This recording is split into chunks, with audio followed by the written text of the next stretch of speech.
Hello. Can we get settled for I never thought it would be so good workshop? Could we have a moment of silence for the addicts that still suffer in and outside the rooms?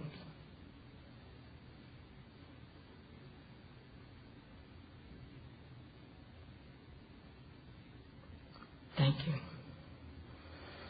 Welcome to the I Never Thought It Would Be So Good workshop of WCNA 31. My name is Veronica, and I'm an addict. I have asked Joyce to read what is the Narcotics Anonymous program. Just your name and start reading. Hi, my name is Joyce. What is the Narcotics Anonymous program? NA is a nonprofit fellowship or society of men and women for whom drugs have become a major problem. We are recovering addicts who meet regularly to help each other stay clean. This is a program to complete abstinence from all drugs. There is only one requirement for membership, the desire to stop using. We suggest that you keep an open mind and give yourself a break. Our program is a set of principles written so simply that we can follow them in our daily lives. The most important thing about them is that they work.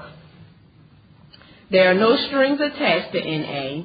We are not affiliated with any other organizations. We have no initiation fees or dues, no pledges to sign, no promises to make to anyone. We are not connected with any political, religious, or law enforcement groups and are under no surveillance at any time. Anyone may join us regardless of age, race, sexual identity, creed, religion, or lack of religion. We are not interested in what or how much you used or who your connections were, what you have done in the past, how much or how little you have done, but only in what you want to do about your program and how we can help. Your problem. Okay. Your problem. The newcomer is only kept. Wait a minute. Take your time. The newcomer is the most important person at any meeting because we can only keep what we have by giving it away. We have learned from our group experience that those who keep coming to our meetings regularly stay clean.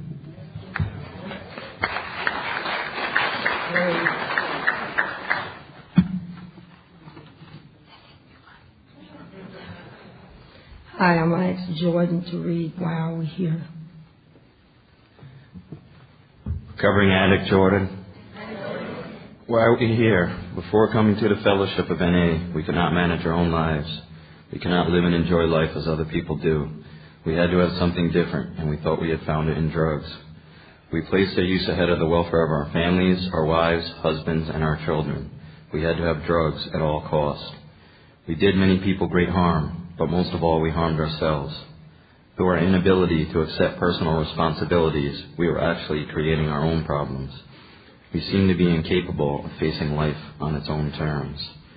Most of us realized that in our addiction, we were slowly committing suicide. But addiction is such a cunning enemy of life that we had lost the power to do anything about it. Many of us ended up in jail or sought help through medicine, religion, and psychiatry. None of these methods were sufficient for us. Our disease always resurfaced or continued to progress until desperation we sought help from each other in Narcotics Anonymous. After coming to NA, we realized we were sick people. We suffered from a disease from which there is no known cure. It can, however, be arrested at some point, and recovery is impossible.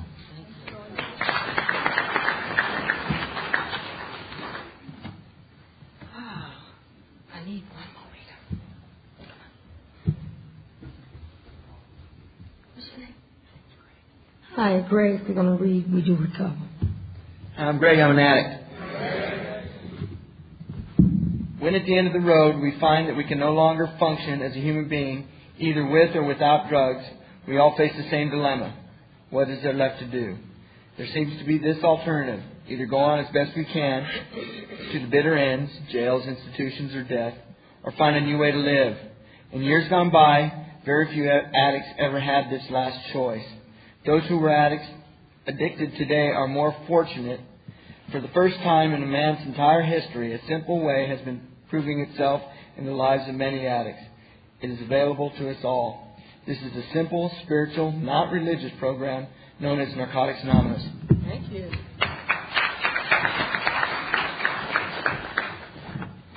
Okay, now here's the good part. I'm going to introduce the speaker, first speaker, Tony G. from Nevada.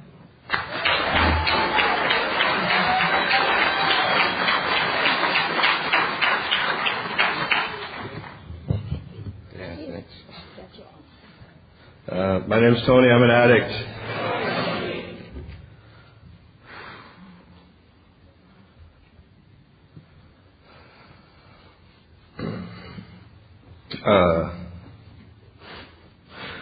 Before I get off on talking about myself and stuff, I want to thank World Services for putting on the convention, and I want to thank them for asking me to share. I'm used to being on kind of another side of the convention, and I went to my first World Convention in San Jose when I was like 19 years old and had a couple years clean and was running around there, and I didn't know my way around, and I was overwhelmed by all these people and just thought, I didn't like it, is the truth. I mean, it was too many people and too much, and I couldn't feel my legs by Saturday night, and I had nowhere to sleep, and I was sleeping in some VW bus, and it's like I knew a lot of people, but I hadn't really taken advantage of any of the contacts. I mean, my sponsor was like the main speaker, and I remember walking around that convention, and I thought to myself as I was walking around that convention that I never wanted to go to another World Convention and not be involved in some way. And I didn't know what I was signing up for when I said that. And needless to say, the past few World Conventions I've been blessed to be very, very involved with the conventions. And it says I'm Tony G. from Nevada, which is I'm still trying to get used to.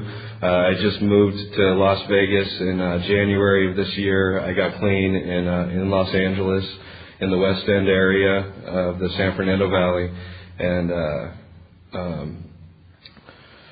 now I'm back at the World Convention, and I was ready to come here as not being as involved and not doing a lot of work and just. Okay, I'm going to just be an attendee, whatever that means. And I celebrated 10 years clean on April 30th of this year.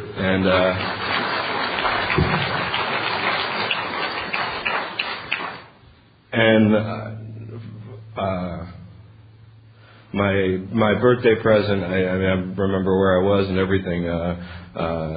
Someone from World Services called me up and they're like, "Hey, we need you to do something for us at the World Convention." And I'm like, "Okay, what do you need?" And he said, "We need you to speak at a workshop. We want you to speak at a workshop." And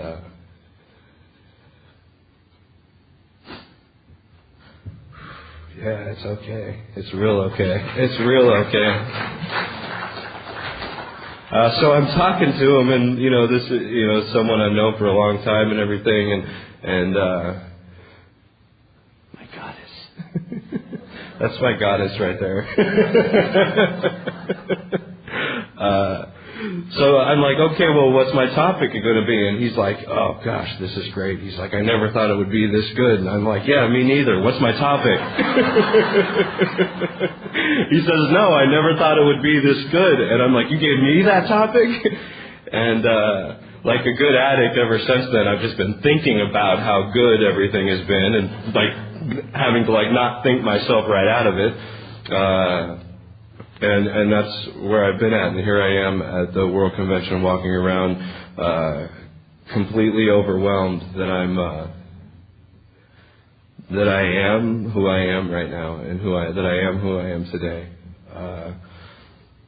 My sponsor couldn't be here. I just got off the phone with him before I came here, and I wish that he was here.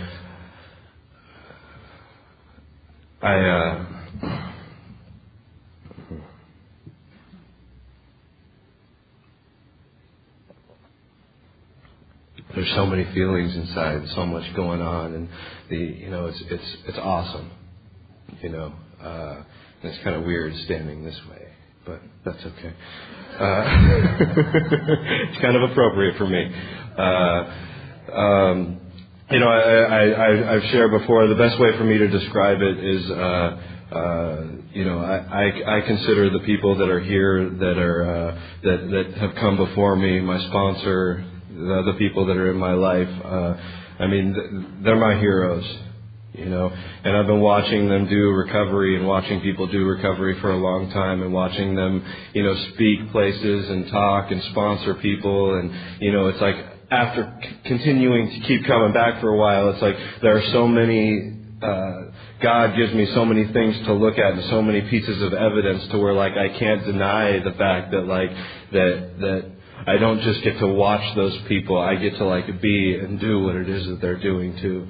And that maybe when I grow up I can be just like them, and that I'm learning how to do that now. And I was telling one of my sponsees who came out from Northern California, David. We were walking around last night, and we're like, are we nervous yet? And we weren't nervous yet. And then we woke up this morning, and he's in the bathroom getting ready and doing whatever, and like he got nervous for me. And then I was getting nervous, and we were both getting nervous. And I don't have to walk through anything alone here. Even the people that love me, like, get to feel the feelings that I feel and get to be nervous with me, and we get to both feel that way. And that's the amazing part of the program. A little bit about me real quick is that I got clean when I was 17 years old. I'd been coming in to meetings like my whole life. My mom and dad met in a program. She was new, he wasn't, she was underage, he wasn't, that's like, I used to joke all the time, and it's kind of the truth, is that I say that I am truly a living, breathing product of a 13th step. And that's me. So I grew up coming to meetings and looking at people and watching people and judging everyone. And if you see little kids in meetings, they're listening. They're listening to everything we're talking about. Because I used to listen to all of you, and I used to say, I am never going to wind up like that. And I spent, my life up until I got here, just trying real hard not to be like you. And here I am.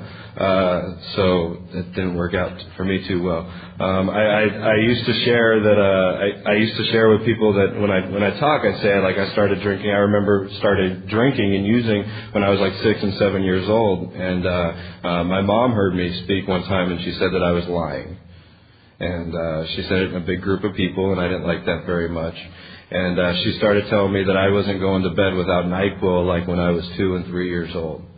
So my whole life had always been that. And it took me being like really beaten down to get here. And when I got here, I just thought that I was going to hang out for maybe like a year or so, get my stuff together, get my life together, and that I'd be able to like move on, that I'd be able to go somewhere else and be able to use like everybody else used, and that it was just a bad patch in my life. And I'm still coming back, trying to get all my stuff together, get my life together, and maybe that'll be true like way down the line, but I'm in no danger of being recovered today. I got here and I saw people, and they had like, they had this light in their eye, and they had this sparkle, and they had this something going on with them, and I wanted that. I'm a seeker. My sponsor calls me a seeker, and I search things out, and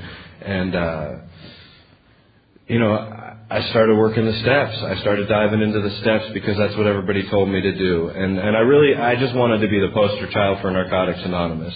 I just wanted to dive in, and I wanted everybody to like me, and I wanted to fit in with everybody. And I love this place.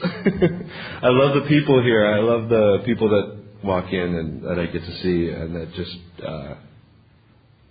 overwhelm me, and I never thought it could be this good, I just wanted to not want to die anymore. You know, I was 17 years old. I was just a little kid. I was struggling with my sexuality. I had parents, one mom who was a using addict, and a dad who the speaker before talked about someone that's, you know, abstinent, not working steps, and how dangerous that is. You know, and I got to experience the other side of that danger from my father. And I just wanted to stop hurting. You know, and I walked into this place and I saw people who were smiling and who were laughing and who were having a good time and who were loving each other. And I didn't know anything about any of that. And I didn't really believe that this program was going to work for me. But I didn't have anywhere else to go. You know, I didn't start working the steps because I wanted to. I did it because someone told me to. You know, and it was painful, and it's been painful digging. It's been painful, like growing and changing and getting in there and doing the work and everything. And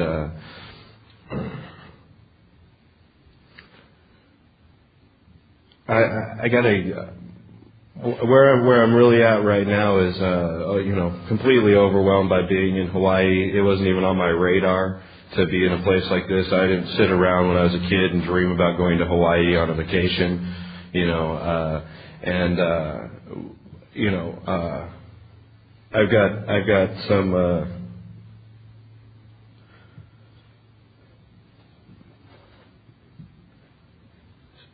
So about 2 years ago, a little over 2 years ago, I was driving with my sponsor and one of my sponsees, Dustin, and we were on our way to a convention in Las Vegas, and I got a phone call that my stepmom had died, and I shared at that convention. I got to speak at that convention. And I was in the middle of all of it, and I got to get up at the podium and be there. And so I got her. She grew up in Hawaii. And I got her ashes. And I've been holding on to them for over 2 years now. And I'm moving them around with me all over the place and all this stuff. And love you. So I'm getting ready to come to the World Convention like a month out, and I'm not saying anything to anybody. I just got this box with this flower on it. It's just sitting there, totally minimal. Doesn't say anything to anybody. I'm like, I'll just throw it in my suitcase, and I'm going to go out to the beach, and I'm going to, you know, spread her, and that'll be done. And, you know, I'd really wanted to let this go. I thought about going into the desert and doing it before I got to Hawaii, but I know how much she wanted to be, you know, here in Hawaii. So about a couple of days before I came out here, I decided that, you know, I just happened to mention it in passing conversation to, it was actually my goddess who was in here a second ago. And she says, have you mentioned that to anybody else? Have you talked to anybody else about that? And I hadn't, of course, I hadn't said anything to anybody. So I wound up opening my mouth and telling some people. And I wound up, reaching out to, those old timers that are like around and they've got like over 30 years and you see them all the time and you just say hi to them and all of that. And, you know, you don't really think to like reach out and ask them for anything. So I asked this guy that lives out in Hawaii that has over 30 years clean. I had to follow direction and I asked him for some help with that. If there was a place where he knew that I should go or anything like that. He talked to me and he asked me what her name was, and I told him, you know, her name. I can say it. She's dead. She's Colleen Fleming. And he said, "Let me see what I can do." And I was at the festival and I was out there volunteering, and he came walking up to me and he says, "So I talked to some people and I told them her name, and they said, 'You mean Coco?' We used to surf with her when we were teenagers, and we would love to be a part of that and be able to help do that." And I said, "Wow." I said, "Where are they?" And they said, "They're right here. They're members of Narcotics Anonymous." And so these guys got around me and they just started telling me about her and what she was like when she was a kid surfing, and you know, they said, "We'll do better than just point you to a spot. We're all going to go out on a canoe and surfboards, and we're going to take her to her favorite surf spot." And So we get to do that on Sunday after the convention. You know.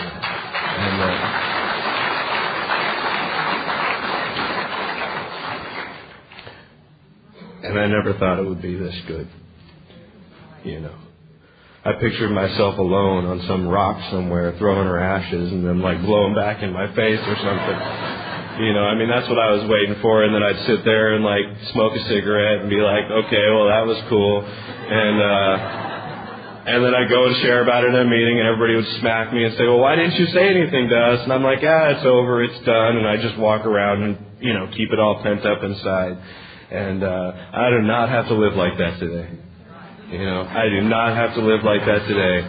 You know, I can talk about where I'm at. I can reach out, and even when I don't want to, I can ask for help, and I can tell some people how I'm feeling.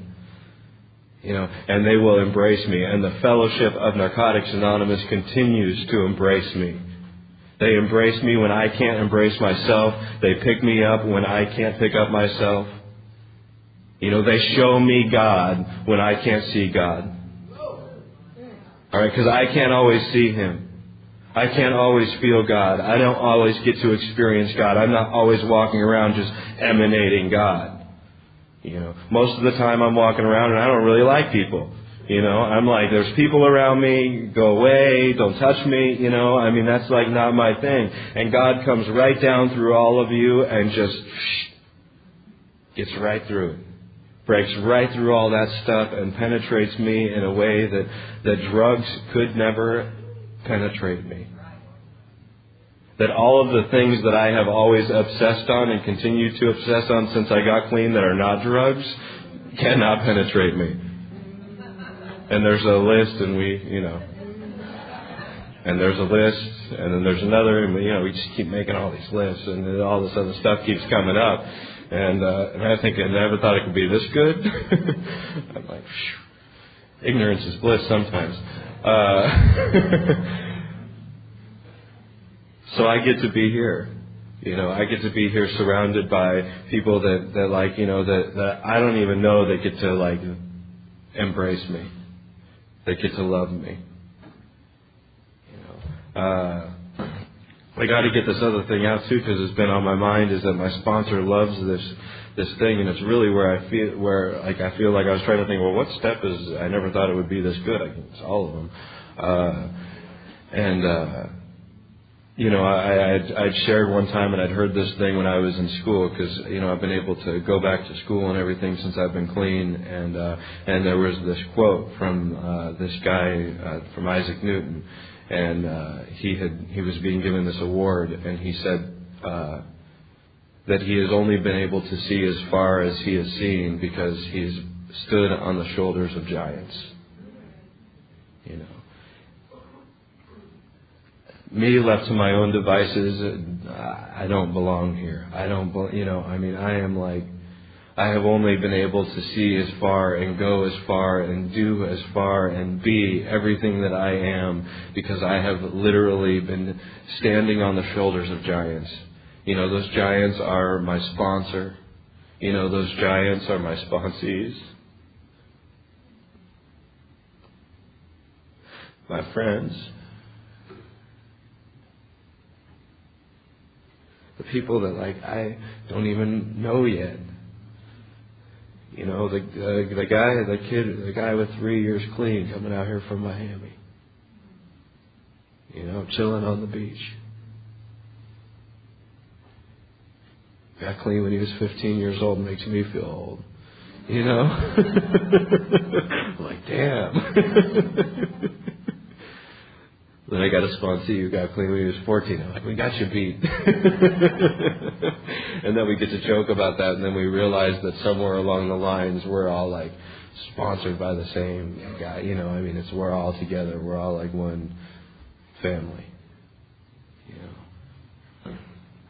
When I first had to write on powerlessness, I thought my life was over. I thought I was screwed. Powerless. My life is unmanageable. I could get with all that. I could get with, you know, how screwed everything really was. You know, I can't trust my thinking.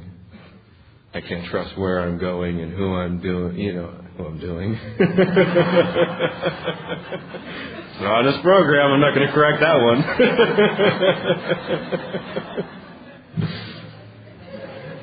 And then there's insanity in the second step. Continuing to do the same thing over and over again, expecting different results, expecting that it would get that good. And it doesn't ever get that good. Acting out on my disease and acting out on all that. That's where I expect that to come from. That's where I expect that stuff to come from. And then I wonder what is, God's will for me? What is God's will for me? Let me carry God's message. Let me do God's work. Let me do that kind of stuff. And I'm sitting in a meeting and I'm listening to one of my brothers share, and I get to just sit and listen to him, and I realize that this doesn't have anything to do with me. It doesn't have nothing to do with me. And I always thought that would really bother me.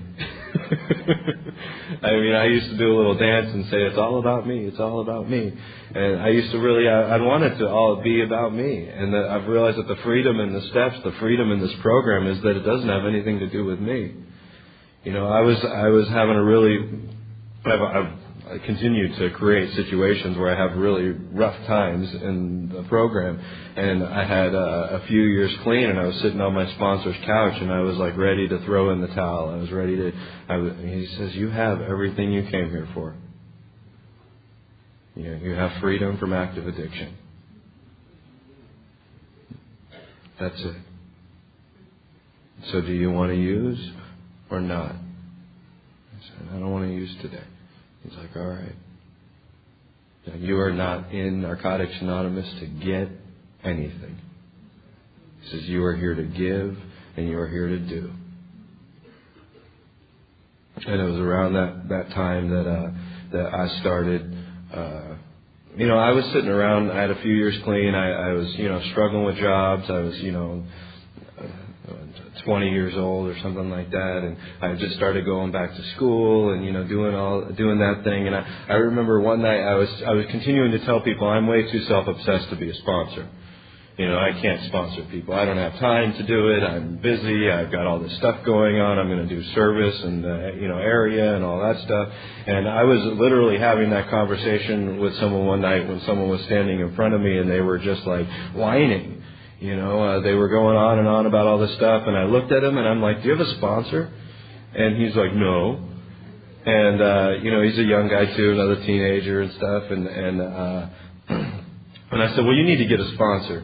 And he's like, well, how do I do that? And I'm like, you ask somebody. He's like, will you sponsor me? And I was like, I need to talk to my sponsor about that. So I called my sponsor, because he's going to tell me I'm too busy to sponsor anybody. And he says, that's great. And when I got clean 10 years ago, like I said, I was 17 years old. There was another guy with me at the time that was 16. And in Los Angeles, I remember that on a Monday night, this guy named Bill drove this newcomer who was 19. He drove him an hour and a half or 2 hours across to go to a meeting where me and this other guy were at, so that he could see two other teenagers who were like clean and in recovery.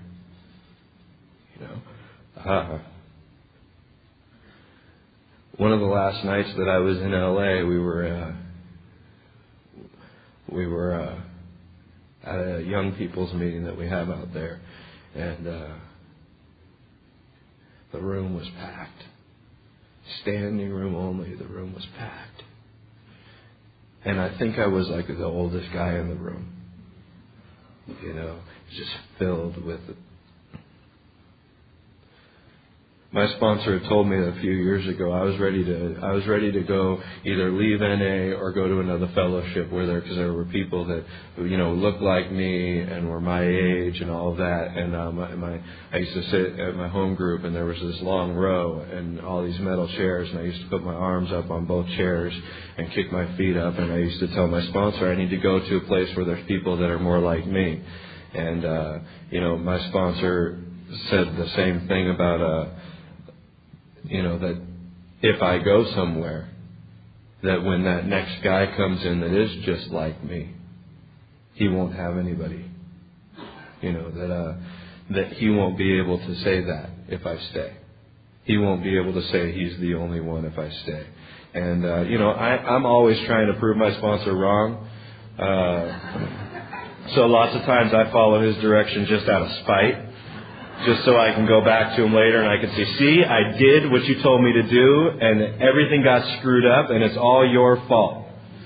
And I haven't been able to do that yet. I have been able to, I'll let you guys know, I have been able to go to him several times and say, I didn't do everything that you told me to do. I should have listened to you, and it's all my fault.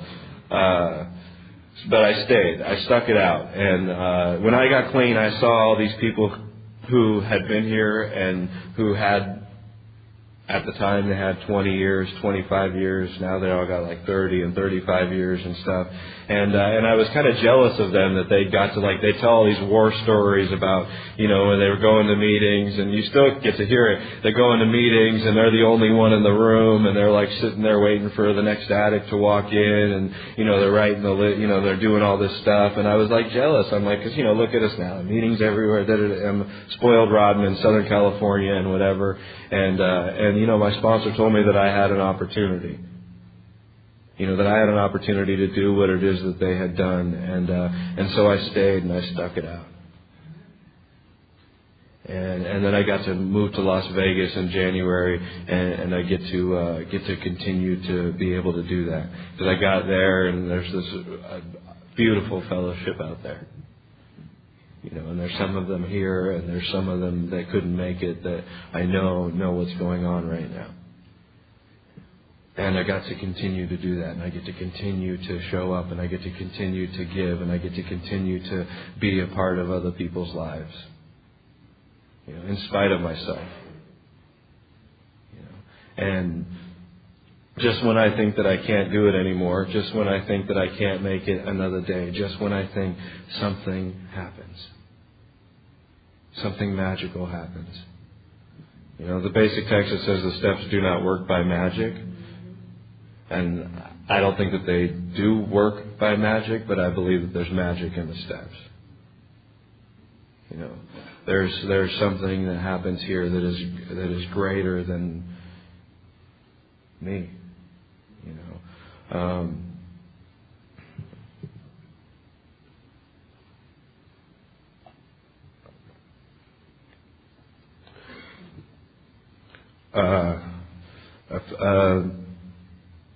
I shared about my mom. I shared about her using, and so I got to also say that 4.5 years ago, I'd stopped talking to her. I'd stopped communicating with her. I followed my sponsor's direction, and I just had to cut her off. She was a using addict, and I had to treat her like every other using addict.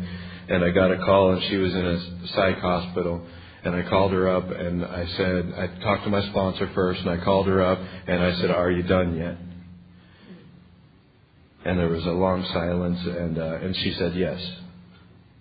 And so I didn't know what to do because I wasn't expecting that. So I said, "Well, let me call you back."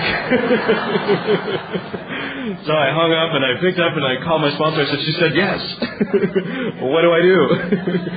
I talked to him 12,000 times that day, and wound up grabbing a friend of mine and going and picking her up and driving her to detox, and then she went into treatment, and she's got of 5 years in January.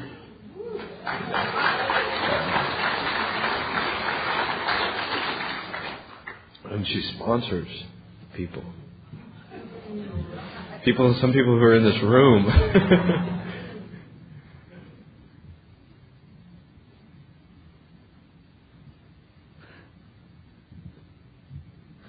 I never thought it would be this good.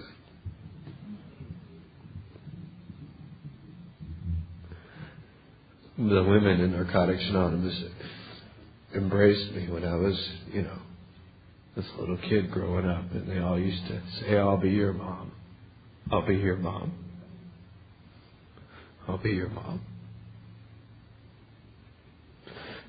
Narcotics Anonymous gave me my mom. Narcotics Anonymous literally has given me my family. I have this little niece that my mom takes care of. That if my mom wasn't around, she probably would have been off with her mother that I'd never see. My little niece, she's almost 3 years old. She calls my sponsor Papa. That's her Papa. My sponsor and his wife have embraced my mom. My brother says I love you to my sponsor. They hug. I bring my brother to my 10-year party, and people try to reach out and shake his hand, and he looks at him and smiles and gives him a hug.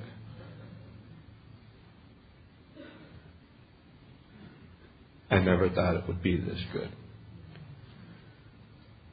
All I wanted to do was stop hurting. All I wanted to do was not want to die. And it took time.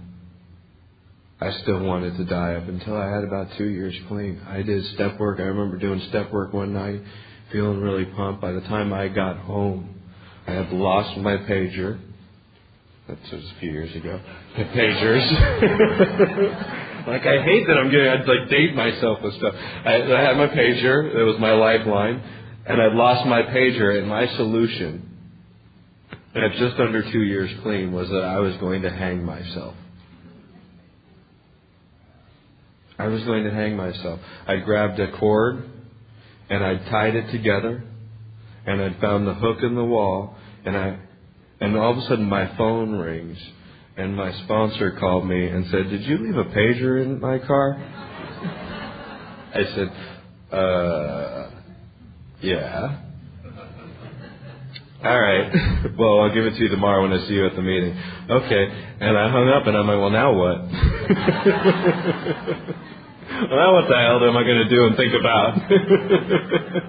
And that is the quality problems of my life, is that things are so good today that I just got to make stuff up to worry about and make stuff up to think about. Make stuff up to get spun out about.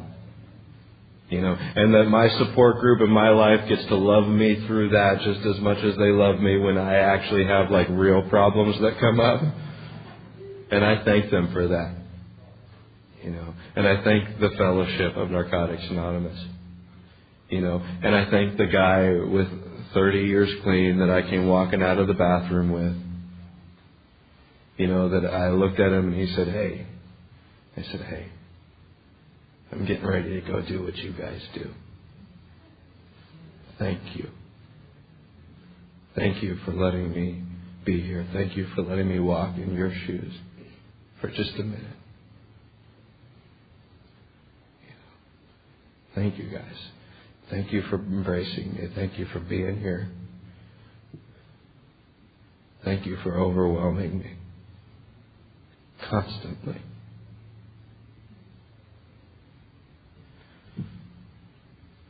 That's all my time. Thank you for letting me share.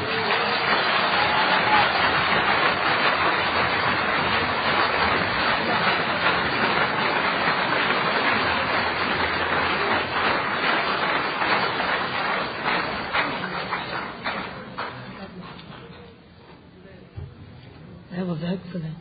Now we're going to hear Lisa.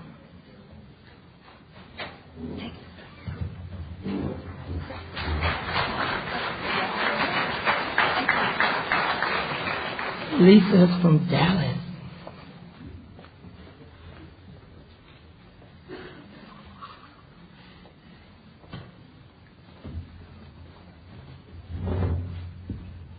Hi, family. My name is Lisa, and I'm an addict. I want to thank World Services and the committee, all the work everybody's doing here this weekend. And I want to thank Tony. What a great job he did. Not sure I know how to follow that.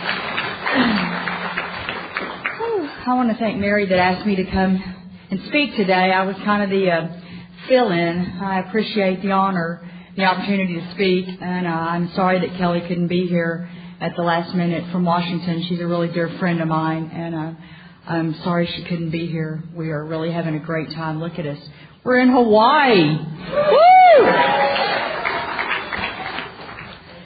And a topic that, wow, look around you. Did you ever think it'd be this good? You're in Hawaii, and you're having a hell of a great time. I can look at you and see that. A little bit about myself. I cleaned up in this fellowship in September of '90, and for that I am truly grateful. I was telling people before I came to Hawaii in 1974, but I didn't need a plane to get here that time. I could have flown without one. And I don't really remember a lot of being here as bits and pieces. And as some friends that I'm here with, we've driven around and looked at a few things. Yeah, I kind of remember that. Yeah, that street sounds familiar. Ooh, that looks a little bit, yeah, well, I'm not real sure. And, you know, I got on the plane looking kind of like Dolly Parton the first time I came here, with a little bit of this here and a little bit of that. And, you know, it's really funny what you remember and when you're actively using. Way different, and how I feel really much different coming to Hawaii clean and coming for a different reason. The World Convention. I remember when I got to the rooms of Narcotics Anonymous, I was 38 years old. I came out of treatment thinking, I'm never going to be able to get high again. Never going to have any fun. What the hell? I'm 38 years old. I'm single. There's going to be an old maid. Dear God, what's this going to be like? Surely we're never going to have any fun. I'm never just going to go to these meetings for the rest of my life. I have to read all that book stuff. And I've got to get one of them sponsor things. And I looked around the rooms, and for a lot of us, I know for myself, there were a lot more men in these rooms than there were women. Thank you, God. But they kept saying you need to get a woman sponsor. And no offense, but I didn't like all you women. You didn't have anything I wanted. And I really wasn't too excited about having to get one of them. So I didn't get in any hurry. But eventually I did what was suggested. I went kicking and scratching. And I got one of those. And through tough suggestions, I opened that book, and I began to work some steps. But, you know, the things I did early on were, I went to the dances, and I went to all the events, and I began to see you could kind of have fun in this program. And I thought, well, that's not so bad. You know, you could have fun in this program. And then the first thing, and I thought about this when Tony was sharing, you know, God has a really wonderful way of putting people together, especially at speaker things. We have done some things so similar that I could have just sat here and cried through his whole speech. I had 10.5 months clean when my brother was hit on a motorcycle, and 4 weeks later died from brain trauma. And any of y'all that are familiar with the Dallas area, we have a place in Whitney, Lake Whitney, called Serenity Point, for a Whitney fellowship that we do every 3 months. And I scattered my brother's ashes there. And I had less than a year clean. I was pretty pissed off about my brother dying. I really wasn't too sure about this God thing, because I hadn't really connected a whole lot with that yet. And I really wasn't too sure this thing was going to work for me.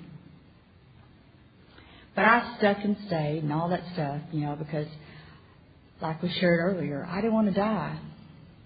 Wasn't sure I wanted to recover. Wasn't sure I wanted to do this deal entirely. But I stayed, because the other alternative was to get loaded and die. And I really didn't want to do that, because I'd worked too hard of 19 or 20 years of shooting dope to not die, to make it to these rooms. And my brother brought me to these rooms in Narcotics Anonymous. He had about 4 years clean when he died. So I just stayed.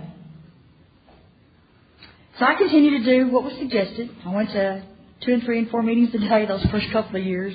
And I went to every party, every event, everything they offered to try to have fun. And I danced, you know, because that was a great way to get rid of some of that energy that was still bottled up, that I was still, you know, jiggling and shaking and trying to get rid of.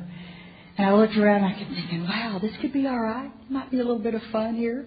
I'm okay. You know, and I had a sponsor that we stood around the rooms looking at everybody going, yeah, okay, that one might stay, might not. Look what she's got on. Ain't she funny? Look at her. Look at him. I wasn't well by any means. I wasn't anywhere near getting there.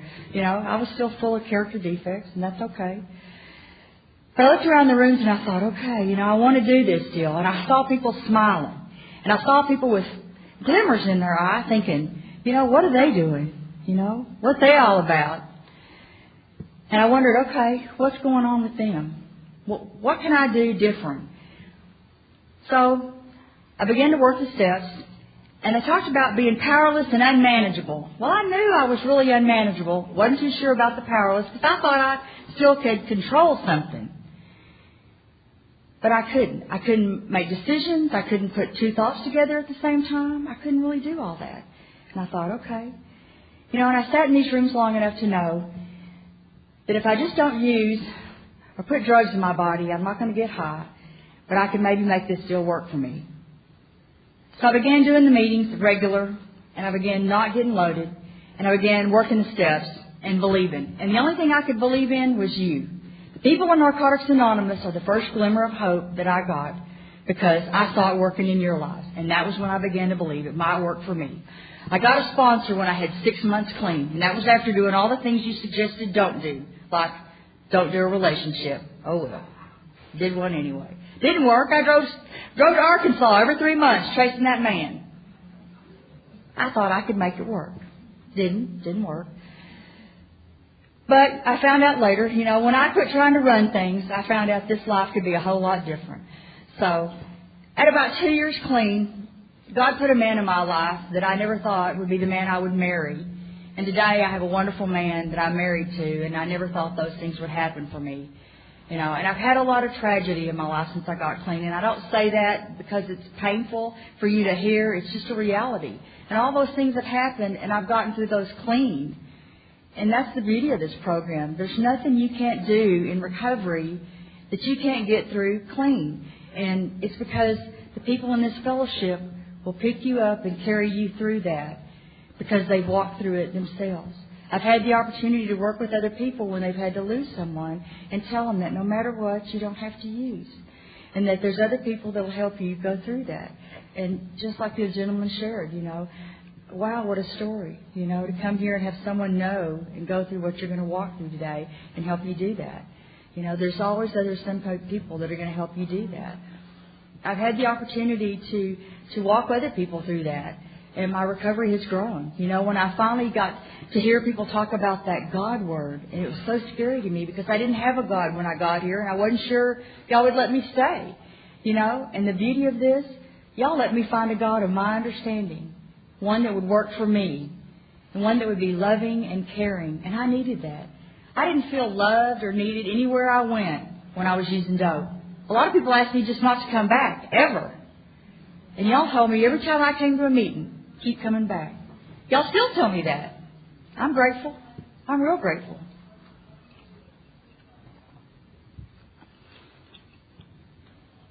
The first time I worked a 4-step, they told me I didn't have to do anything but just write it.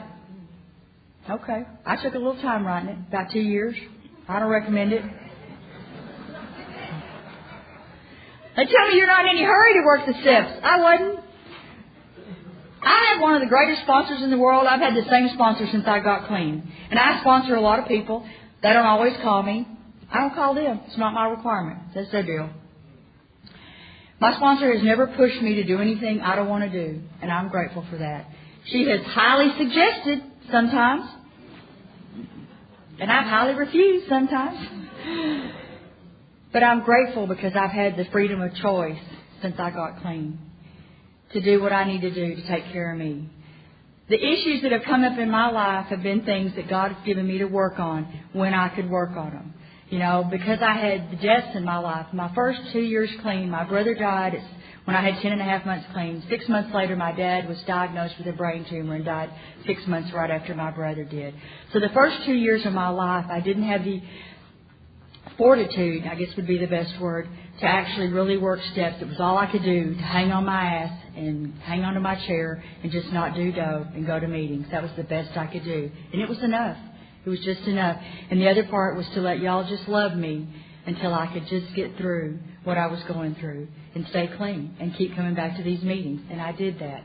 And who'd have thought? I never planned on that. When I got out of treatment, I went to treatment to get off of one particular drug and to quit shooting dope. And I did that. And I got out of the treatment thinking, well, I could probably, once I quit doing this, I'll probably be able to drink and smoke this, and I'll just be okay, because I'm 38 and I'm going to be on that rocking chair at 60, still toking and doing whatever, because I don't have a problem with this, and this, right? Little did I know I was sick and I had a disease, and I didn't know all that. I thought I knew something. I was 38. I was supposed to know something. Y'all taught me through the years. Coming up on 15 years, I don't know anything. The longer I stay clean, the more I know I don't know. And that's okay. But what I found out was I don't have to know. And the freedom of choice is that I can work on whatever I need to when it comes up.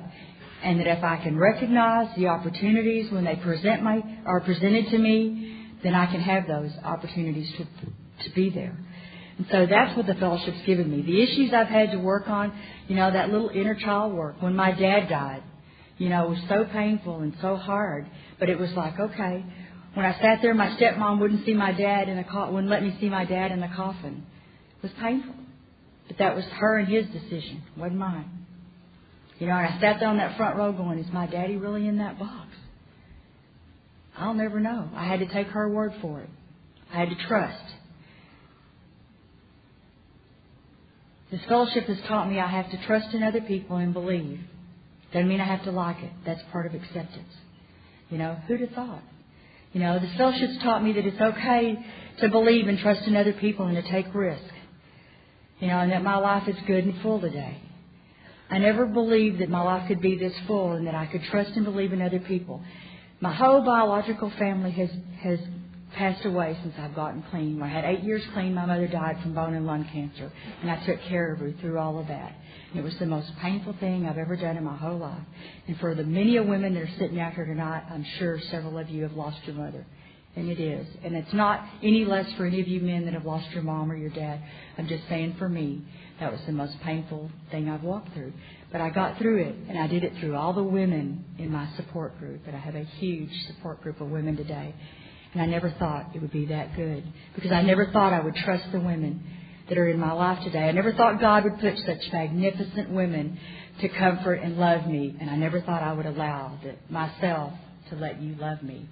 But I've learned to do that through this fellowship in little bitty baby steps by just letting go and trusting God. And I did that by believing in this fellowship and learning by watching you. For every person that I've lost in my life, biologically and family person, God has given me 1 or 2 or 5 or 6 of you brothers and sisters in a much bigger family than I ever imagined having. And I'm not an only child by any means today. I only had one sibling, but I've got such a huge family in this fellowship. And the people I'm here with, that I'm staying with, we were last night down here looking around, and it's like, look around you. They've never been to a world convention, okay? So it's like, wow. I said, wait till Saturday night, the main meeting. Woo! If you've never seen the main meeting, you just wait till Saturday night, y'all. I'm here to tell you. It is packed, it is full, and it is overwhelming. But it is love. It is all about love in this fellowship, I'm here to tell you. Because, we came to a fellowship. We were beaten down, we were beat up, and we were desperate. And we just wanted somebody to love you. I know that was for me. And there's not been a time that I haven't walked into a meeting and shared and said, I'm having a bad day or a day, and had somebody walked up and said, I feel your pain. I love you. Or walked in here and tell you, I don't know what to do today, but I don't want to use. Can you help me? I've never had anybody get up and walk out on me and say, can't help you. It hadn't happened in this fellowship since I've been here. And I don't believe it's going to happen as long as I stay. But the minute I walk out there and say, to heck with it, I'm screwed. I'm dead. And I'm not willing to do that today. I never believed life could be this good. I never believed I would be 53 years old and still in Narcotics Anonymous. I never believed I'd be married to a man 14 years younger than me, who has 13 years clean in this fellowship, who loves me unconditionally, who I love from the bottom of my soul, who I trust with all my shit, that would let me come to Hawaii without him. You know, here, bought me my ticket with his airline miles. Go to Hawaii, have a great time. He is in school. He has college. He couldn't be here. But knows that I'm, it doesn't matter. He trusts me. He goes and does his thing. I do my thing. I don't have to be at every meeting sitting next to his side. Know that I could trust that person. When I was back when, I never picked a man that could trust me to go to the bathroom by myself. My picker was, I always picked the sickest one. My picker was way broke. The one that was emotionally, physically, and financially unavailable. They never had, I had the whatever. And I always picked the men that were most violent, most jealous, most unruly. Why? Because that was who I was on the inside. Where are you? Where you been? Who you been talking to? I couldn't even talk to the men at work. Who'd you talk to at work day? That's not who I am today. I don't care who he talked to at work. If my husband doesn't look at pretty women, he's dead. You can look. Don't you be touching. But I know my husband's not going to do that. I trust my husband. It's not who we are. If you don't trust him, you don't need him. That's my philosophy. That's who I am. God's given me a gift, a listening skill. I learned that in these rooms. I really believe who you are, and I want to know what you have to say. I don't want to just hear you. I want to feel you when you talk to me. It's like when I hear you sharing a meeting, I want to be able to look in your eye and hear you talk. Y'all taught me that. I know I see people sitting in meetings going, when the guy's speaking or they're talking to the guy next to him, really irritates the shit out of me. I go to a meeting because I need to hear what God's saying to me through you. That's the only way I hear my God speak to me. I worked real hard to get a loving, caring God in my life. And I worked real hard on that prayer and meditation. I could pray all day long. And I've been through guided meditations. I've been through that, lay down and be still. And, I want to hear God. Please, where are you? Is that you? No. I have learned to hear my God through the message being told in the rooms of Narcotics Anonymous. Because you know what? That's where He put me, in the rooms of Narcotics Anonymous. Because I needed to hear y'all. I needed to hear the life experiences going on, in these rooms. In order to teach me how to live. Because you know what? I had a living problem when I got here. I had no coping skills. I didn't know how to live.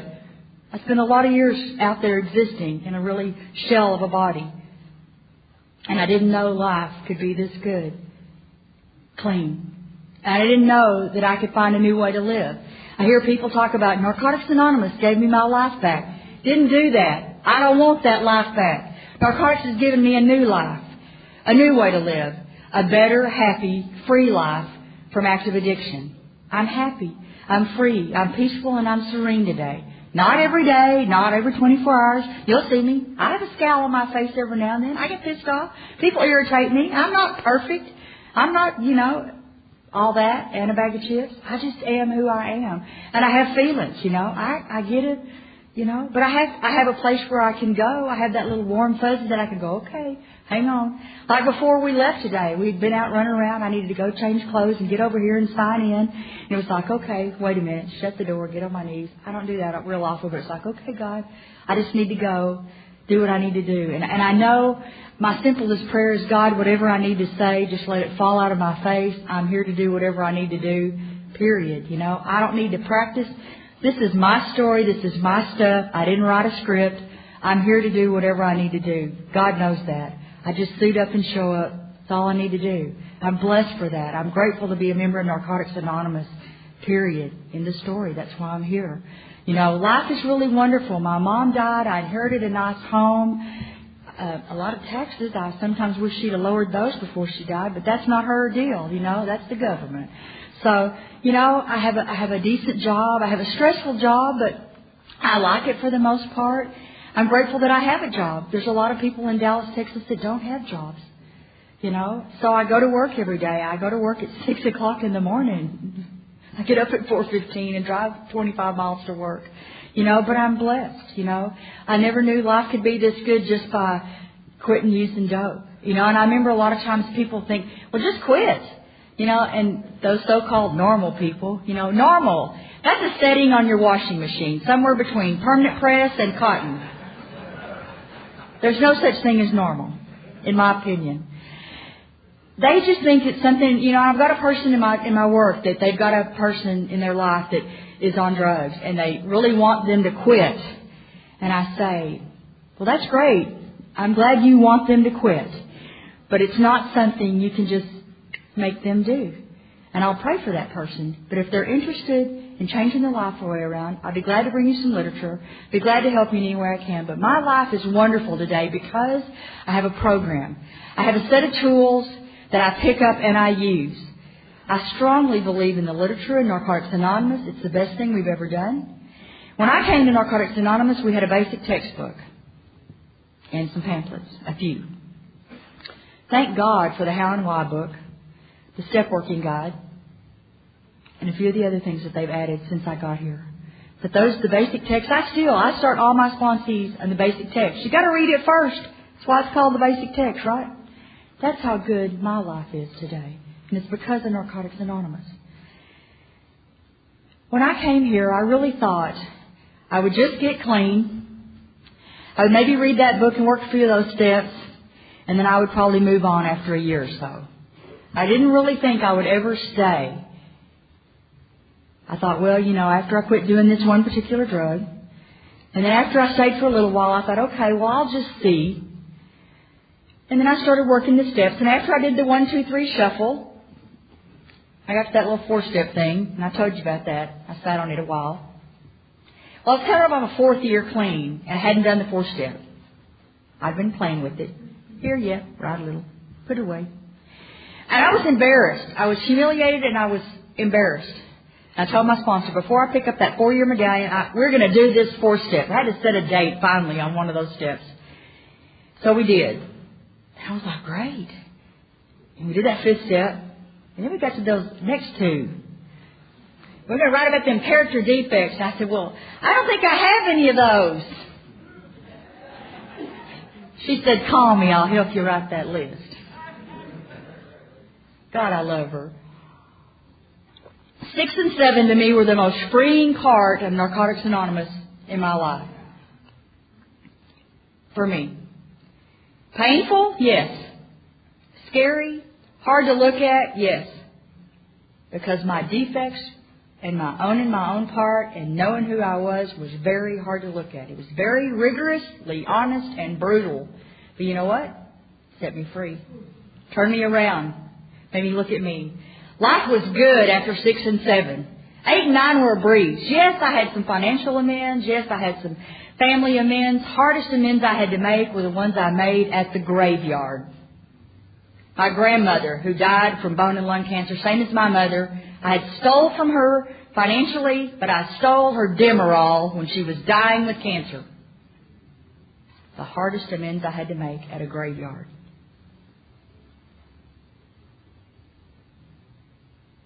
But I did it. And I wrote her a letter. And my sponsor went with me to read it at the graveyard. And you know what? I couldn't stop my grandmother from dying. And I don't know that she suffered any more pain because I took her medicine. And I'm not really a bad person. I just did some really bad things. This program has taught me forgiveness. Not just for you, but of myself. And that's due to the fact that I have a very loving God in my life. And y'all have given me that. I didn't have a God when I got here. Y'all have given me that loving God. That no matter what, He's going to love me just like y'all do. And y'all love me unconditionally because I'm an addict. I couldn't ask for anything more. Y'all have given me more than I ever needed. More than I ever could have expected. And y'all let me give it back. And freely, just by showing up. Some days all I can do is sit in that chair and hang on, even with time. You know, I go to meetings and I have a kind of a small home group. And, you know, they open it up and someone makes a topic and then they look at you. Because you got time. So? You know, they hate that silence. You know, I think silence is pretty good sometimes, you know. And I just wait. You know, I can outwait them. I can sit a long time quiet. I've learned that, you know. Part of the process of recovery is waiting. You know, you don't always have to do something. We're human beings, not human doings. Human beings. It's okay to just be. It really is. Part of the process of recovery really is waiting. Because, you know, sometimes you wait, you'll get. You don't have to make it happen. I promise you, you try to make it happen, you'll be backing up. My experience. That's part of that thinking you're in control again. I have learned that one. I am not in control. And I'm grateful I'm not in control today. I try to control things. That's when I know my God's present. I plan, God laughs. I've learned that. And I think what I was going to a while ago was after 6 and 7, 8 and 9 was a breeze, yes. 10, that little inventory. I love living the program. That's a great pamphlet. But I can't work that every day. I'm sorry. I'm just not that good. My little mini 10th step is, did I hurt or make anything bleed today? Me or myself or anybody else? Nah, okay. I had a pretty good day. That's my mini inventory. But the best step after that was 11. My prayer and meditation. I wrote more on that step than I did on a lot of other steps. My sponsor was just overwhelmed by how much I wrote on that step. By the time I finally got to 11, and I'll tell y'all honest, I had 10 years clean before I worked all 12 steps thoroughly. And I used to be kind of ashamed about that, but I'm not. I worked a step for every year I had clean, pretty much. And I got to 11 and I was so full of God and how well I was okay with knowing what I can't always tell you that I know what God's will is, but I can surely tell you when I know what God's will isn't.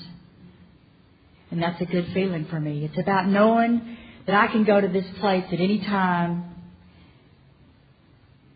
inside and know where I'm God-centered.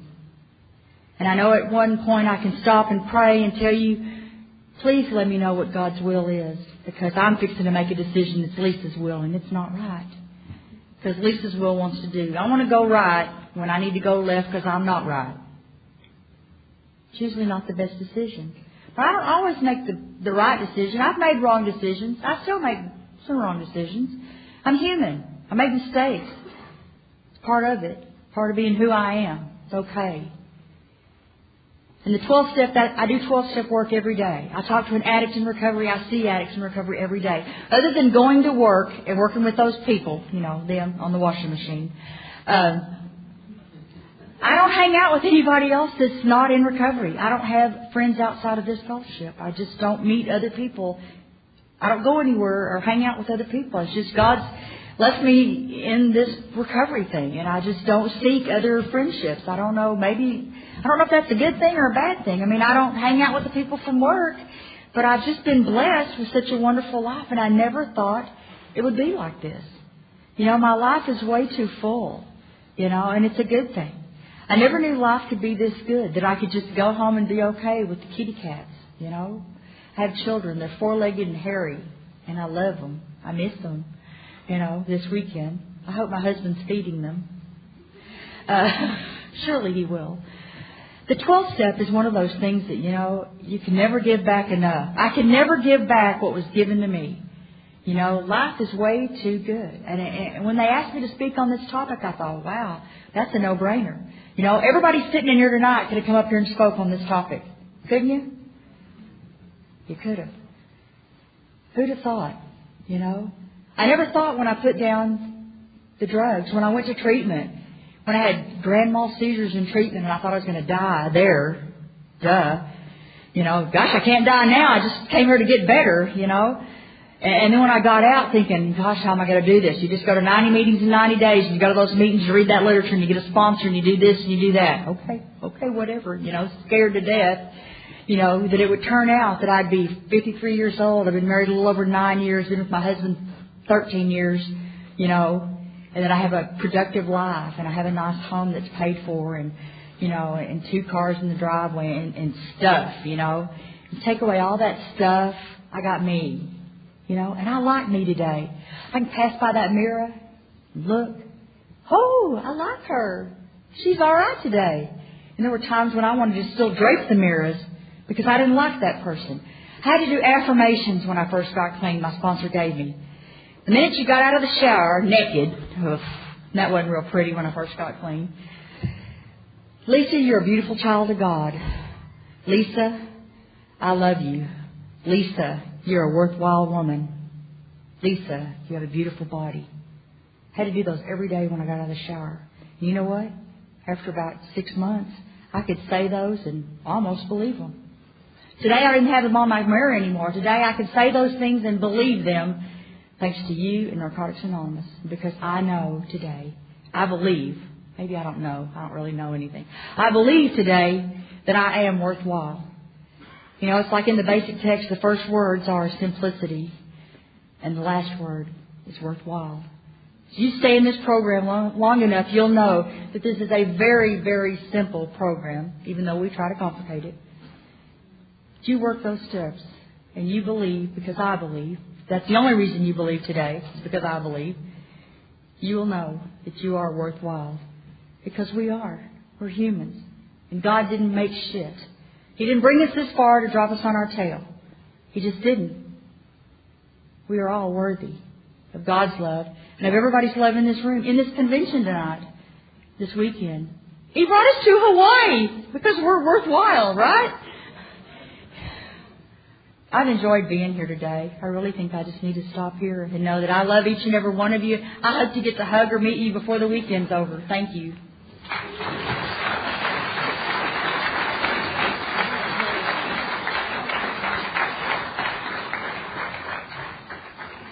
Let's thank Tony and Lisa again.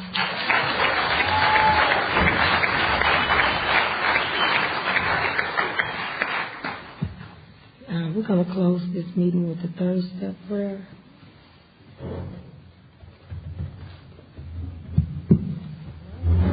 Would all who care to join?